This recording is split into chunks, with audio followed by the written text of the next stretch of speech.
Mga bata, itong inyong Kuya Jun. Dadalhin ko kayo sa ibang mundo ng aking kwento. Pero bago ang lahat, alam niyo ba na ang Ilog Pasig ay sikat na sikat noon? Noong nabubuhay pang ating mga ninuno, ito ay napakalinis at maraming isdang naglalanguyan. Masarap ding maglaro at lumangoy rito. Halika, samahan niyo ako upang malaman ang pinagmulan ng ilog na ito. Isinulat ko ito para sa inyo, para sa Lampara Books. Ang alamat ng Ilog Pasig. Iginuhit ito ni Glenda May Abad. Tara!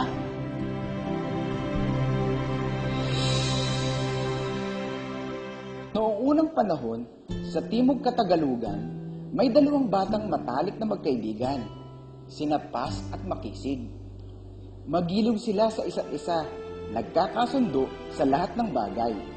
Ang kanilang mga kanayon, nagkakaisang sila ang dapat magkatuluyan pagdating ng tamang panahon. Lumaki maganda si Pas. Si Makisig ay nagbinatang magandang lalaki. Naging mahusay na makata si Makisig. Si Pas ay may malamyos na tinig. Nilalapatan ni Makisig ang kanyang mga tula ng musika, samantalang si Pas naman ang umaawit ng mga obra ng binata sa saliw ng gitara nito. Tuwang-tuwa ang mga taga-nayon nang magpasyang magpakasal sina Pas at Makisig. Ang lahat ay nagpresentang tutulong sa paghahanda ng kasal.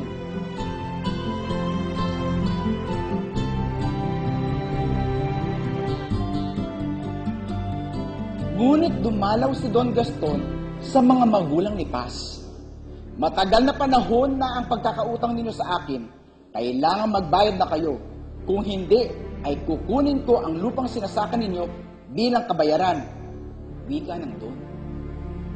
Nagmakaawang mga magulang ni Pas sa Don. Hindi naging magandang ani dahil sa sunod-sunod na bagyo. Gagawin po namin lahat ang gusto ninyo. Huwag lamang po ninyong kunin ang lupang minanapa namin sa aming mga ninuno. Babalik ako. Wika ng Don.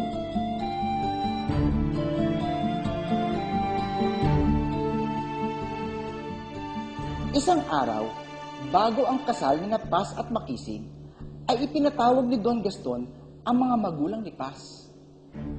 Nasa ituktok ng burol ang marangyang bahay ng Don. Nakaratay ang Don.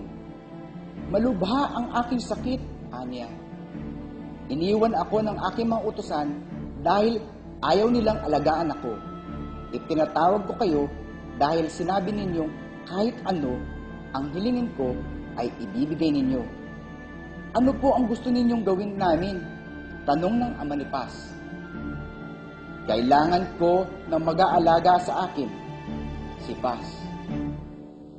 Ngunit ikakasal na po si Pas kay Makisig, tutol ng ama ni Pas. Dalhin ninyo rito si Pas. Kung hindi, ay mawawala sa inyo ang inyong lupa. Ano po ang gusto ninyong gawin namin? Tanong ng ama ni Pas. Kailangan ko ng mag-aalaga sa akin, si Pas. Ngunit ikakasal na po si Pas kay Makisig, tutol ng ama ni Pas.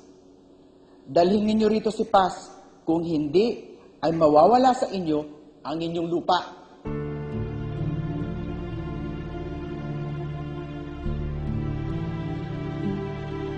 Walang nagawa si Pas, kundi ang umiyak. Nakataya ang lupang tanging yaman ng kanyang pamilya. Kinagabihan ay tinahak niya ang daan patungo sa bahay ng Don sa ituktok ng burol. Nagbitiw siya ng pangako. Mahal kita, Makisig. Hintayin mo ako. Ipinapangako kong babalik ako sa iyo.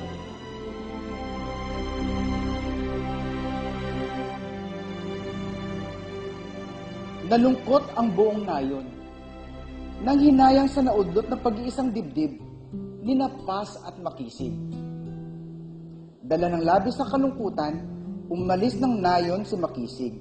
Siya man ay nagbitaw ng pangako habang binabagtas niya ang daan patungo sa kabilang burol. Babalik ako at magpapakasal tayo, Pas. Ipinapangako ko.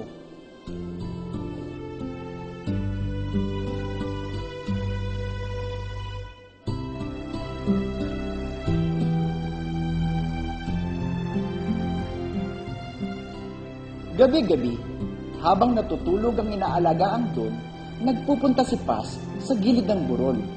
Tanga ng isang gasera. Inaaninag niya ang nayon sa ibaba.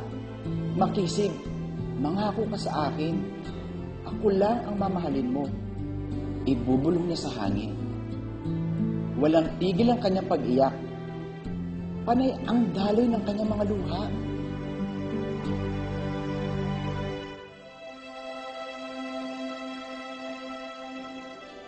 Sa kabilang burol, si Makisig ay naghihintay rin. Nakikita ang liwanag ng gasera sa malayo. Oo, Paz, sa muling pagkikita natin ay wala nang makakahadlang sa kasal natin. Walang tigil din ang kanyang pagluha. Pumapatak ang mga butil sa lupa, gumugulong sa dalisdis ng burol.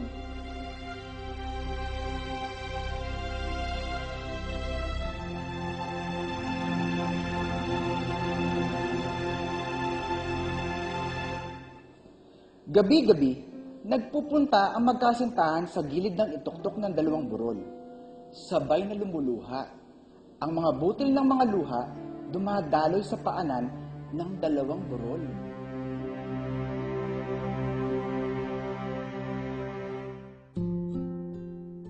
Isang araw, sinabi ni Don Gaston kay Paz, "Alam ko kung anong iyong isinakripisyo, Paz.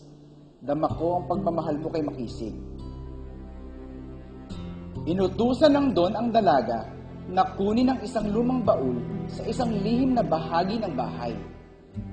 Namangha si Paz nang buksan ng Don ang baul. "Bago ako pumanaw, ay ihahandog ko ang mga ito sa iyo, Paz. Mga diamante at alahas na ginto ang laman ng baul. Hindi lamang ang inyong lupa, kundi ang yamang ito ang kabayaran ng iyong kadakilaan. Ito ay para din sa inyong busilak at dalisay na pag-iibigan ni Makisig." Nang araw din iyon, ay tahimik na pumanaw ang Don.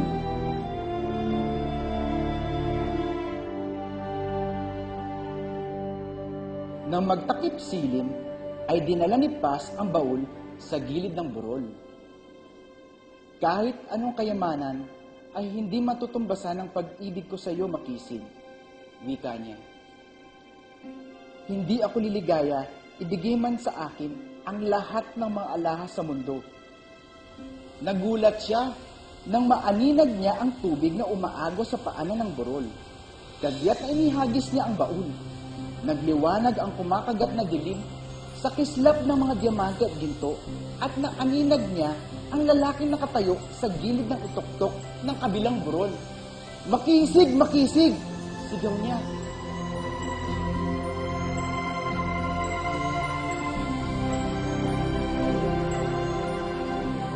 Narinig ni Makisig ang sigaw. Bumaba siya ng burol at nilangoy niya ang tubig patawid sa kabilang burol. Nagniningning ang mga diamanteng palutang-lutang sa tubig. Nang marating niya si Paz, ay niyakap niya ng mahigpit ang dalaga.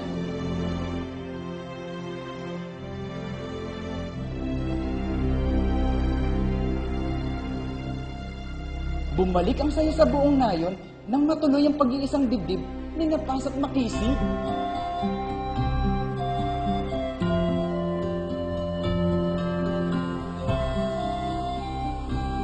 Noong una, nahiwagaan ng mga tao sa biglang pagbukal ng ilog sa pagitan ng dalawang burol.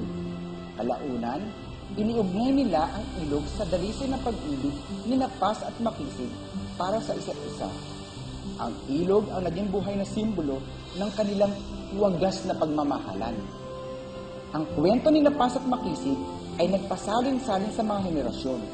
Marami ang nagsabing ang gaserang dala ni Paz sa burol gabi-gabi ay ang buwan na nakatunghay sa umaagos na tubig sa ibaba, at ang mga bituin daw sa langit ay ang paghunab lamang ng mga diamanteng kanyang isinabong sa tubig. Ang mga makata at manunulat, naging paboritong paksa ang ilog sa kanilang mga obra.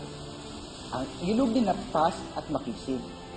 Kalaunan, ang ilog ay tinawag na Ilog Pasig.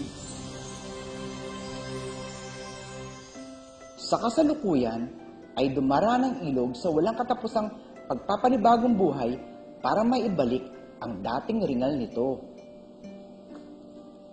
Mga bata, salamat sa inyong pakikinig. Sana nga ay muling bumalik sa dating anyo ang Ilog Pasig. Kasama niyo ako sa pag-asam na sana tayo at ang may kinaukulan ay agad gumawa ng aksyon upang muling luminis ang Ilog Pasig. Hanggang sa muli, itong inyong Kuya Jun, laging magbasa upang tumalino.